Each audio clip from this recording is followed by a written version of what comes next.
Epstein files. आजकल ये नाम हर जगह सुनने को मिल रहा है, साजिशों, घोटालों और न जाने कितनी ऑनलाइन थ्योरी से जुड़ा हुआ।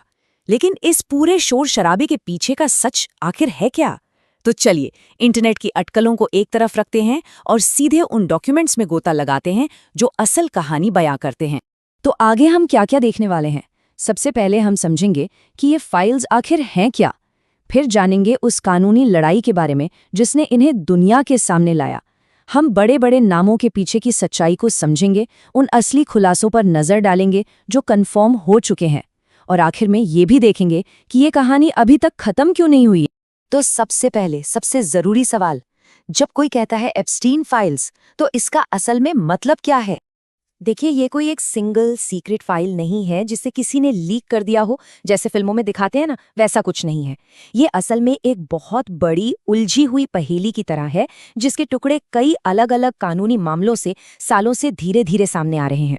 इसमें अदालती गवाहियां हैं, फ्लाइट लॉग्स हैं, जांचकर्ताओं के नोट्स हैं, मतलब कानूनी रिकॉर्ड्स का एक बहुत बड़ा जखीरा। और यहीं से उठता है वो सबसे बड़ा सवाल, वो सवाल जिसने न जाने कितनी कॉन्स्पिरेसी थ्योरीज को जन्म दिया है। क्या वाकई में कोई सीक्रेट क्लाइंट लिस्ट मौजूद है? तो इसका जवाब बिल्कुल साफ है, नहीं। ये एक बहुत बड़ा मिथक है, एक अफवाह जो ऑनलाइन जंगल की आग की तरह फैल गई। लेकिन है ये सिर्फ एक मिथक ही। कई आधिकारिक जांचों में बार बार यही बात सामने आई है।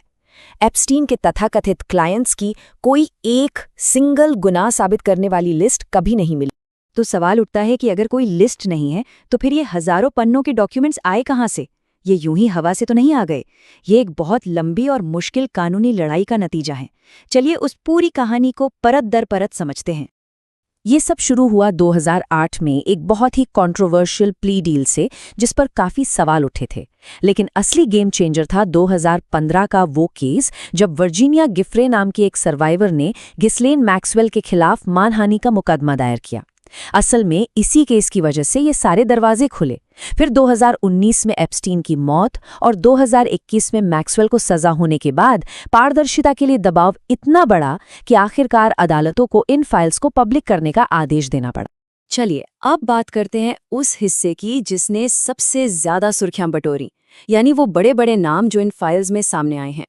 लेकिन यहाँ एक बात गांठ बांध लेनी जरूरी है, किसी का नाम सिर्फ जिक्र होने में और किसी पर वाकई कोई आरोप लगने में जमीन आसमान का फर्क है। यहाँ कॉन्टेक्स्ट यानी कि संदर्भ ही सब कुछ है।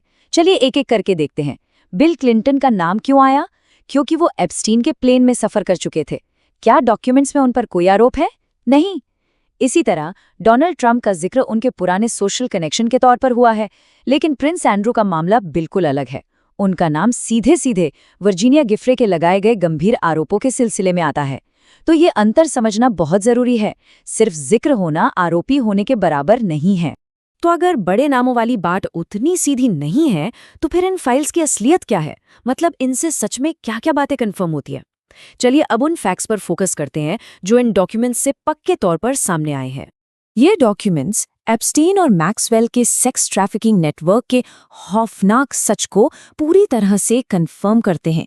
ये एक शिकारी ऑपरेशन की रोंगटे खड़े कर देने वाली तस्वीर दिखाते हैं कि कैसे कम उम्र की लड़कियों को सिस्टमैटिक तरीके से फंसाया जाता था, और ये सब न्यूयॉर्क से लेकर एक प्राइवेट आइलैंड तक कई जगहों पर दशकों तक चलता रहा। और इसमें घिस्लेन मैक्सवेल का रोल एक मुख्य सहयोगी का।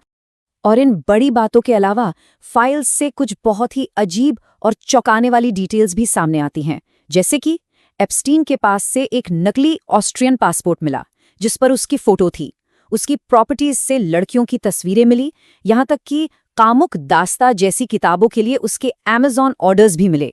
ये छोटी छोटी बातें उसके क्रिमिनल माइंडसेट और पूरी प्लानिंग को दिखाती हैं। अब आते हैं एक और बहुत पॉपुलर थ्योरी पर कि एप्स्टीन एक मास्टर ब्लैकमेलर था जो अपने ताकतवर दोस्तों के राज रखता था। ये थ्योरी सुनने में तो किसी स्पाई फिल्म जैसी लगती है ना? लेकिन सच ये है कि एफबीआई समेत सभी आधिकारिक जांचों में आज तक ऐसे किसी भी मुनज़्ज़म ब्लैकमेल ऑपरेशन का कोई ठोस सबूत नहीं मिला है। तो हाँ, उसके कनेक्शंस असली थे, लेकिन ब्लैकमेल वाली बात सिर्फ एक थ्योरी है, फैक्ट नहीं। तो जाहिर है सवाल उठता है कि जब इतना सब कुछ बाहर आ चुका है तो ये कहानी अभी भी सुर्खियों में क्यों है? इसकी सीधी सी वजह ये है कि ये कहानी अभी खत्म नहीं हुई है, अभी भी बहुत कुछ आना बाकी है। इसकी एक वजह तो है इन डॉक्यूमेंट्स का साइज। हम कुछ 100 या 1000 पन्नों की बात नहीं कर रहे हैं, हम बात कर रहे हैं लाखों, जी हाँ, लाखों पन्नों की, जो अभी भी डिपार्टमेंट ऑफ जस्टिस के पास रिव्यू के लिए पड़े हैं। यही कारण है कि ये सब कुछ एक साथ नहीं बल्कि धीरे धीरे टुकड़ों में रिलीज हो रहा है। ये वाकई में एक बहुत बड़ा काम है। दूसरी वजह है रिडक्शन, मतलब डॉक्यूमेंट्स में वो जो काली पट्टियां होती हैं ना, वो ये बहुत जरूरी है, खासकर पीड़ितों की पहचान को बचाने के लिए। लेकिन इन काली पट्टियों की वजह से जो जानकारी छिप जाती है, वहीं से अटकलों और साजिश की थ्योरीज को हवा मिलती है। आखिर में ये कहानी सिर्फ एक आदमी के घिनौने अपराधों के बारे में नहीं है, ये कहानी है जवाबदेही की, ट्रांसपेरेंसी यानी पारदर्शिता के लिए लड़ी गई एक लंबी और मुश्किल लड़ाई की। ये हमें याद दिलाती है कि जब सर्वाइवर्स आवाज उठाते हैं और कानूनी सिस्टम काम करता है, तो सबसे ताकतवर लोगों को भी कटघरे में खड़ा किया जा सकता है। और ये सब हमें एक आखिरी और शायद सबसे जरूरी सवाल के साथ छोड़ जाता है। आज के दौर में जब हमारे पास जानकारी की कोई कमी नहीं है, तो फिर ऐसा क्यों होता है कि जब सच सामने आता है तो भी अफवाहें और कल्पना ज्यादा शोर मचाती हैं? ये एक ऐसा सवाल है जो सिर्फ इस केस के बारे में नहीं, बल्कि हमारी पूरी डिजिटल दुनिया के बारे में सोचने पर मजबूर